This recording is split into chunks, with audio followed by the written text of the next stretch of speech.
We've all seen it happen. A leader, once respected and admired, slowly begins to lose the trust and confidence of their team. Often it's not a single catastrophic event that leads to this downfall, but a series of seemingly small, subtle inactions. These inactions, like cracks in a foundation, can slowly but surely weaken a leader's reputation. In this video, we're going to explore some of the most common inactions that can damage a leader's reputation. First, inactions that hurt performance. Imagine a team without clear direction. They may work hard, but without a shared understanding of what they are striving for, their efforts are unfocused, leading to frustration and ultimately, subpar performance.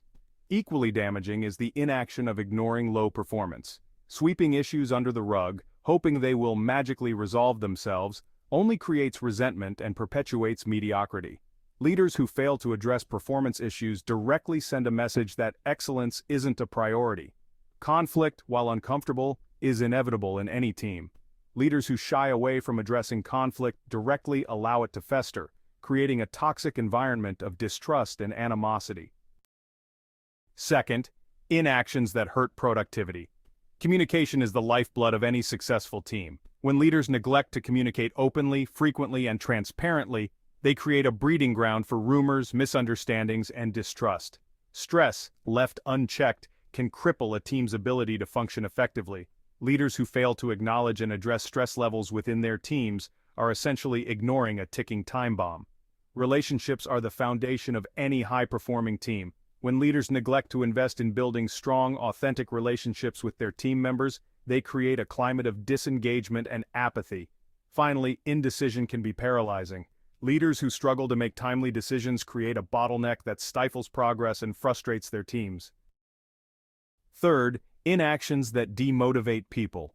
Imagine a workplace where learning and growth are stagnant. Employees, hungry for opportunities to develop their skills and advance their careers, find themselves stuck in a rut. This is the consequence of leaders who neglect employee development, failing to provide the training, mentorship, and challenges necessary for growth. Feedback is essential for improvement. When leaders fail to provide regular constructive feedback, they deny their team members the opportunity to learn, grow, and reach their full potential. Innovation is the lifeblood of any organization. When leaders stifle creativity and fail to create a culture where new ideas are encouraged and rewarded, they risk becoming stagnant and irrelevant. Fourth, inactions that create a toxic culture. A toxic work environment is like a disease, slowly eating away at the morale and well-being of a team. One of the most insidious ways this toxicity festers is through the inaction of leaders in the face of safety or ethical violations. By turning a blind eye to these issues, leaders create a culture of fear and silence where wrongdoing is allowed to flourish. Accountability is the cornerstone of a healthy and productive workplace. When leaders fail to hold themselves and others accountable for their actions, they create an environment of mistrust and resentment. This lack of accountability can manifest in missed deadlines, subpar work, and a general sense of apathy. The price of inaction. The only thing necessary for the triumph of evil is for good men to do nothing. Edmund Burke. Inaction, in the face of challenges, ethical dilemmas, or the needs of our teams, is not a neutral stance. It is a choice with very real consequences. By being present, engaged, and willing to take action, even when it's difficult, we demonstrate our commitment to our teams and our values. If you want to learn more about how to cultivate active, engaged, and impactful leadership, be sure to subscribe to EndlessProgressHQ.